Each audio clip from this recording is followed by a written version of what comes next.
Okay, so continuing on with our discussion about wound healing, last we spoke, we were talking about glucosamine and these sugar-type structures. They're not sugars like most of us think of sugars. Most of us think of the sweet stuff when we think of sugar, but sugar is really a kind of chemical term, just like alcohol is a chemical term. When we think of alcohol, we think of booze and beer and wine, etc., but alcohol is really a chemical term, and there are alcohols that have nothing to, they're not even liquids. There's waxy alcohols and fatty alcohols. Alcohol is kind of a chemical term.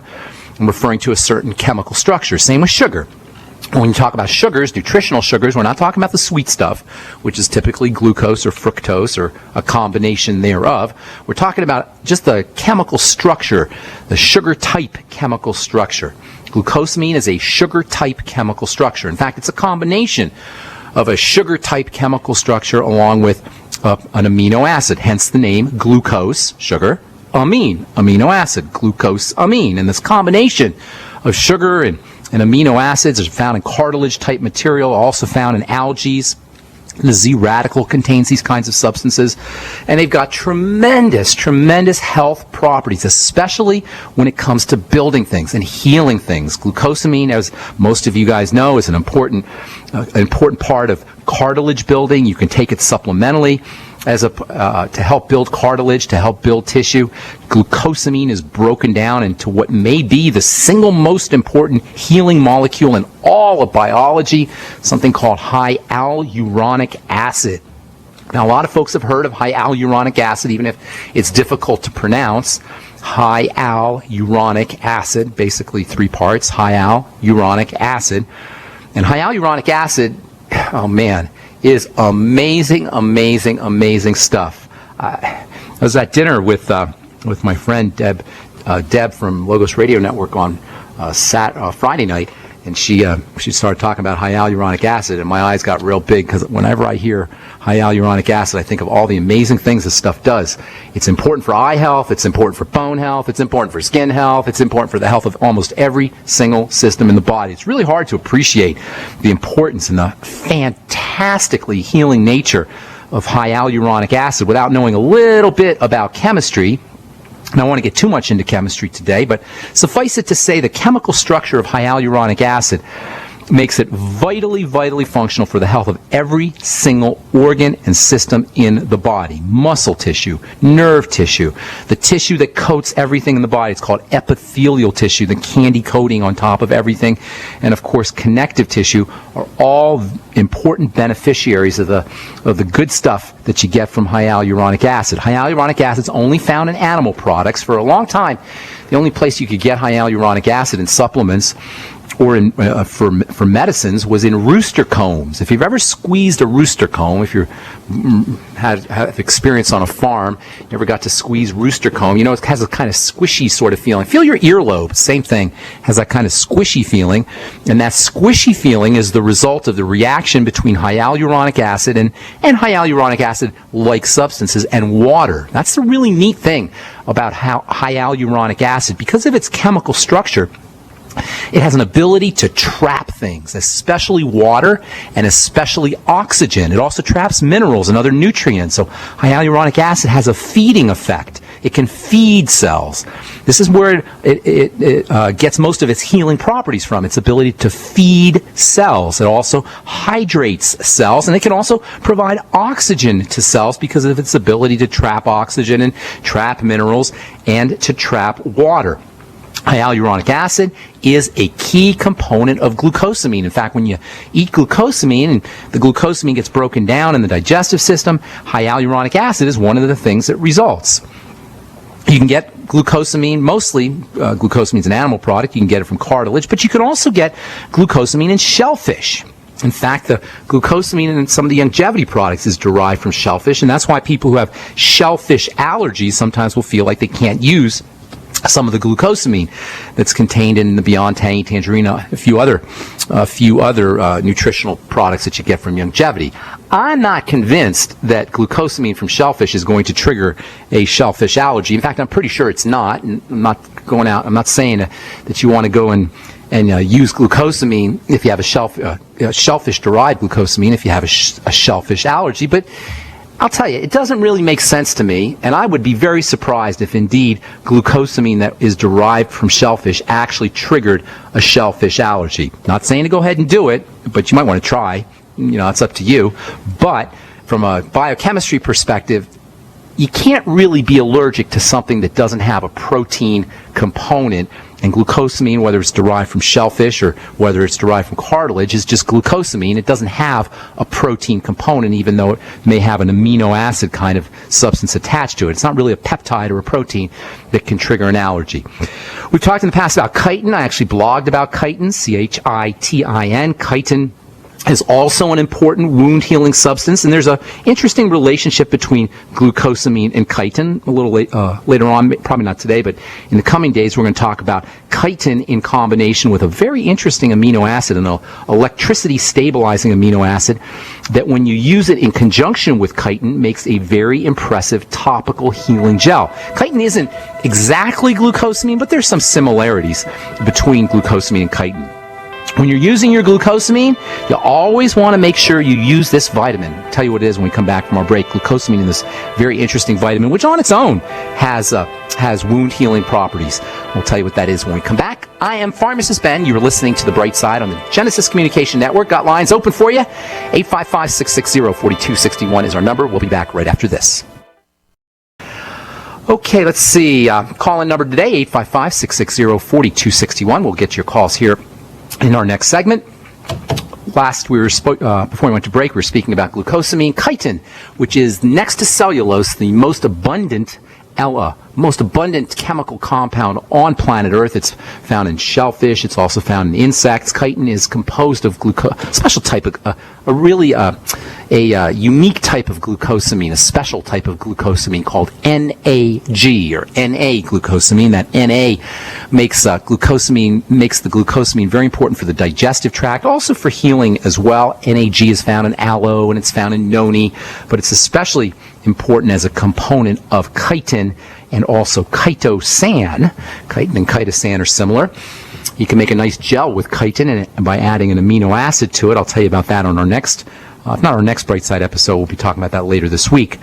Glucosamine also works very well with vitamin C. In fact, you always want to take a little vitamin C with your glucosamine. If you're using glucogel caps, make sure you use your glucogel caps with some Beyond Tangy Tangerine to get the advantage of vitamin C.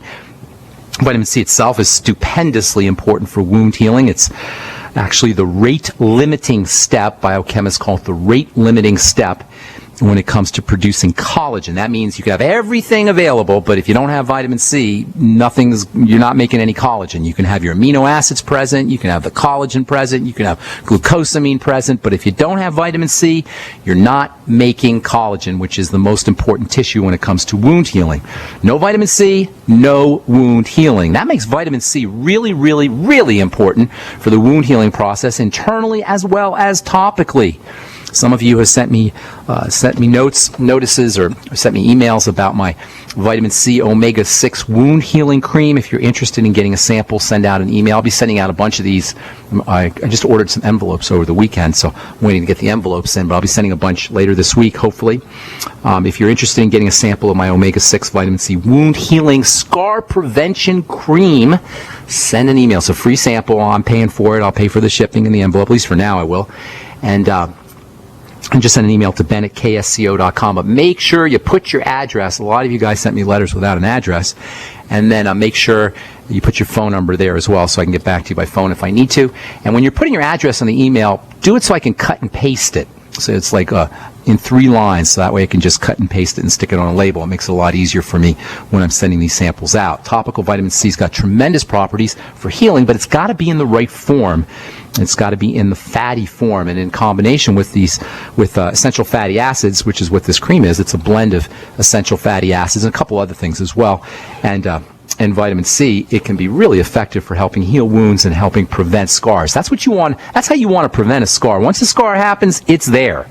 The trick to not getting scars after you cut yourself or have some kind of surgical procedure done or a wound is to prevent the scar, and by applying this cream, topical vitamin C with some omega-6s in it, you can prevent the scar from forming in the first place. Vitamin C deficiency is probably a lot more common than we realize. That's because of the nature of subclinical deficiencies that aren't bad enough to put you in the hospital or bad enough to cause you to die or bad enough to give you scurvy, which is a horrible disease where the body basically just falls apart and you hemorrhage to death.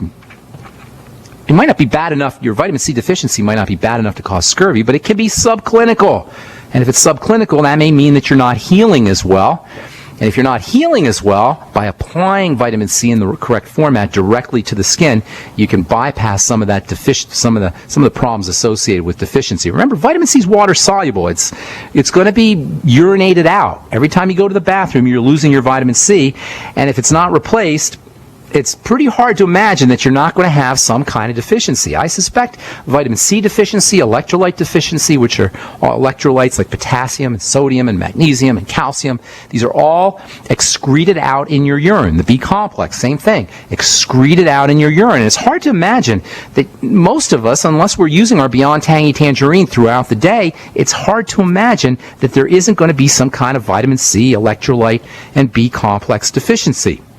And if we're compromised in any way, or we're sick in any way, or we're eating a lot of sugar, we're going to be burning through a lot of vitamin C, and the scant reserves we may have in our liver, for example, are sure to be depleted, and this is why the Beyond Tangy Tangerine is so darn important, and this is why you want to sip on your BTT all day long. You don't want to take your water-soluble nutrients, the B complex and electrolytes and vitamin C, these water-soluble nutrients that are in the Beyond Tangy Tangerine. You don't want to do them all at once, because what's going to happen is your body will absorb some of it, and the rest is going to be urinated out, and you're going to end up deficient later in the day. That's why you always want to sip on your Beyond Tangy Tangerine throughout the day. And it's also why topical vitamin C in its fatty form can have such a dramatic impact on the healing process. If you're urinating out your vitamin C, your skin's going to be deficient in vitamin C, and applying topical vitamin C in its fatty form right on the wound, or even if you don't have a wound, even if you're just interested in wrinkle prevention or anti-aging or skin lightening or just having beautiful, healthy skin, applying topical vitamin C, including my wound healing product, just to non-wounded skin, just to regular skin, can have some wonderful anti-aging benefits. And then when it comes to wound healing, you got to make sure that you're getting enough protein, high protein foods. We talked to Ellington Darden yesterday. Ellington Darden is a bodybuilder, and also he's a PhD. He's got his PhD in exercise physiology. And he was talking about for muscle building, you don't need to have a lot of protein. And he may or may not be right. I'm not convinced that he's right, but perhaps he is. However, when it comes to wound healing, post-surgery, you definitely want to make sure that you have enough protein, a gram of protein or half a gram to a gram of protein per pound of body weight. Make sure you're using high protein foods. Make sure you're using whey protein supplements. And make sure you're using protein that contains the amino acid arginine. That's how we started talking about wound healing, because of the importance of arginine. We're going to continue talking about arginine and how important arginine is for wound healing. Arginine is going to be found in most high protein foods, legumes, beans. Soy is a good source of arginine. Organ meats are a good source of arginine, and seafood is also a good source of arginine. Seafood is also a good source of taurine. Love taurine, and we don't talk anywhere near enough about taurine. Taurine is an electrically stabilizing nutrient, and taurine has also got some super important wound healing properties.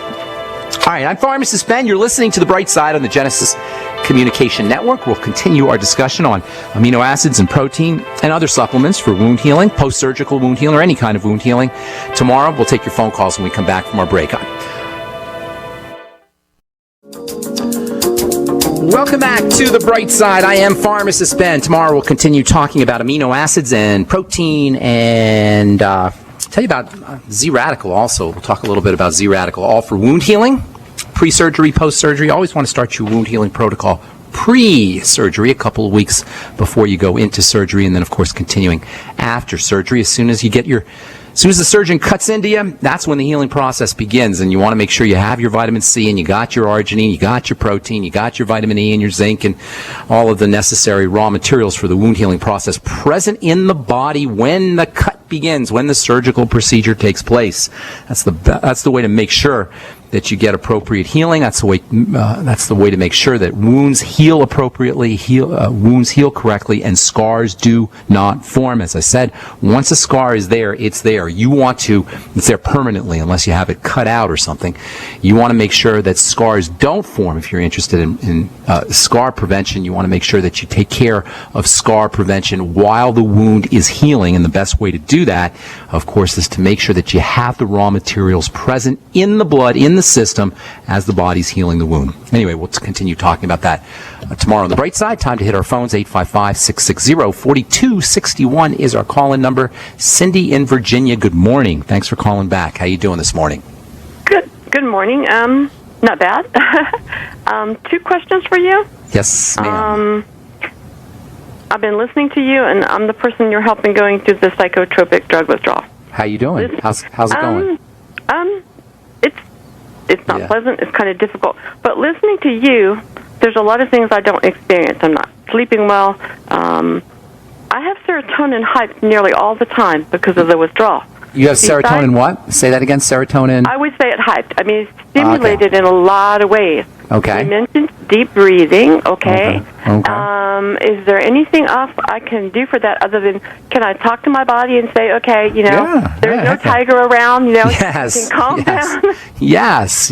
But your body thinks there's a tiger around for a lot of reasons. First of all, there may be a tiger around. Not really a tiger, but there may be some kind of emergency. So you want to make sure that there's no real emergency going on. Serotonin is a vigilance hormone. And I don't want to say it's an emergency hormone, but it's a hormone that keeps you alert. Too much serotonin can cause hyper-alertness or hypervigilance. That's why people who are on serotonin reuptake inhibitors it's associated, serotonin reuptake inhibitors like Prozac and Zoloft and Effexor and those type of drugs are associated with suicidal behavior and violent behaviors, and kids that shoot up schools oftentimes are on these kinds of drugs, and people who go postal, as they say, are oftentimes on these types of drugs. They become hypervigilant. You know what I mean by hypervigilant? Hyper-aware. They become paranoia is a type of hypervigilance, and this is what too much serotonin will do. It's actually called serotonin syndrome, and serotonin syndrome is associated with a whole bunch of problems, and you may be experiencing, there's a good possibility you may be experiencing some of that serotonin syndrome, and it may be because there's something going on in your environment that you need to be aware of. Usually, however, it's biochemical, and that means something is getting into your body that's causing this kind of hypervigilant response, that's causing serotonin to become activated, I should say. So the most likely suspect is going to be food. Most serotonin is in the digestive system. 90% or more of the serotonin in the body is not in the brain, it's in the digestive system. That's because that's the main place where the enemy gets into the body.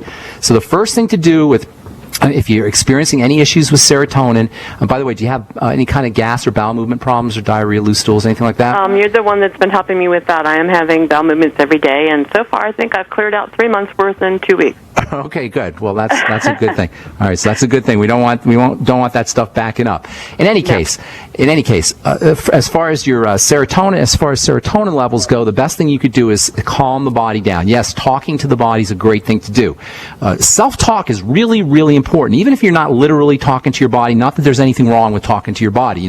Our body, our organs, our liver, our intestine, our heart, our lungs never get any love, never get any attention. We never say, when was the last time most of us thanked our liver for all the hundreds and thousands of different chemical reactions that occur in the liver, or our digestive system for processing our food? How many of us thanked our hearts or our thyroids or our lungs or any other parts of our body? So yes, indeed, talking to your organs and talking to your body can be very helpful. But self-talk is also important. We all have this little voice in our head. And for the most part, the little voice, or a lot of times, and I don't want to be presumptuous here, a lot of times the little voice in our head says how lousy things are. And it's a survival mechanism to protect us. But it doesn't serve us in the long run to have negative self-talk. So positive self-talk is absolutely important. We don't talk about emotions and the emotional and mental aspect of health and wellness on this program a lot, but it's important to recognize. So yes, positive self-talk is an important way of stabilizing serotonin and stress hormones and emergency hormones. So your point's well taken. But I'd be focusing on foods, number one. And I'd be focusing especially on foods that are things that are getting into the digestive system that are toxic, and not just in terms of chemicals in food, but sugar. Too much sugar in the blood can be a type of toxin and can have a toxic effect. So making sure that you're not eating a lot of foods that get broken down into sugar or straight sugar, fructose, for example, fruit juice, soda pop, desserts, those kinds of foods can put a serotonin burden on the body. Making sure you're eating more protein as opposed to eating carbohydrates or foods that get broken down into sugars, refined carbohydrates and processed carbohydrates and straight sugars. So eating more protein can have a very important stabilizing effect. Your ultimate essential fatty acids can also have an important stabilizing effect.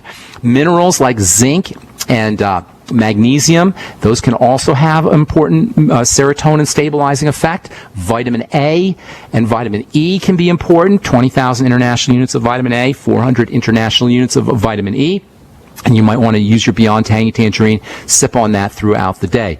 So all of these are wonderful nutritional strategies for helping keep your stabilize the serotonin system. Deep breathing, of course, is always important. Using your BioBreathing app or your My Calm Beat app, or you don't even need the apps really. You can just sit on the couch and practice slow, deep breathing. And I said slow. That's really important when it comes to deep breathing. Super slow in through the nose, super slow out through the nose. Maybe somewhere along the lines of 15 seconds in, 16 or 17 seconds out. That's 30 seconds for a little over 30 seconds per breath. That's 2 breaths a minute. And most of us can't even do that. So shoot for doing 2 breaths a minute, inhales and exhales, making sure it's slowly in through the nose, slowly out through the nose as well. Lots of great strategies there for the serotonin, for helping stabilize serotonin if that's the case. And this is very important when you're coming off of Prozac or coming off of a so-called serotonin reuptake inhibitor type of drug. It's very, very important to keep yourself from going into that serotonin syndrome to help quiet the body down. It's always beneficial to quiet the body down, no matter what your health challenges, even if you don't have a health challenge. We do our best work. Our body does its best work in a calm, relaxed state when the so-called parasympathetic nervous system is kicking in, when it's active. That's when we do our best work. So keeping the body calm is very, very important, especially if you've got brain issues, migraine headache issues, or suicidal ideation, or any of those kinds of things, manic depressive disorder, bipolar disorder. All of these benefit from kind of keeping the body quiet. Epilepsy, seizures, any mental health issues or brain health issues will benefit by using these calming techniques, calming, relaxing techniques, and using nutritional supplements as well. Hope that helps. Did you have a specific question, Cindy? Yeah, I had a specific. If you want to do it. Yeah, we got to take our break. So hang on. We'll come back to you when we come back from our break. If you're on hold, hang tight. We're going to try to get to all our calls today. I'm going to have to go a little fast to do it, but we're going to get to all our calls today. So hang on. I'm Pharmacist Ben. You're listening to The Bright Side on the Genesis Communication Network. We'll be back after this. Welcome back to The Bright Side. Cindy, you want to go real fast here? Why don't you...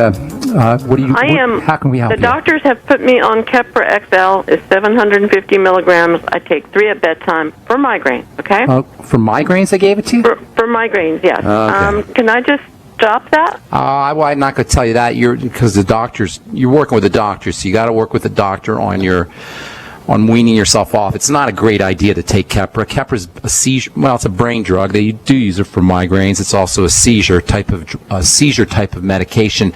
Everything is telling me that your body, the way you're describing your symptoms, Cindy, that your body still thinks that there's an emergency going on.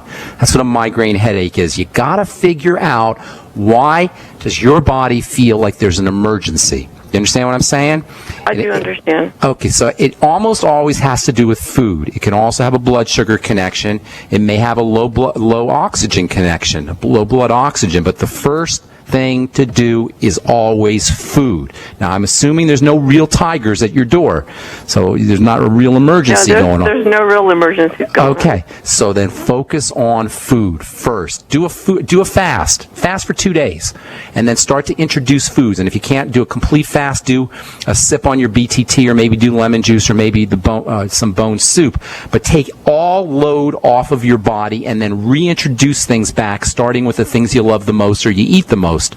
And you'll probably notice that something that you're doing all the time is getting into your body. Something you're eating all the time is getting into your body and causing this emergency response. So migraine headaches, seizures, your SSRIs, your constipation, almost everything you're talking about is a sign of a body in distress. You got to figure out what is this distress about? What is burdening or freaking your body out? And as I say, almost always it's going to be a food component. There's probably a blood sugar component and an oxygen component too, but focus on food first. Get on the Biolumin Nightly Essence. Start using probiotics.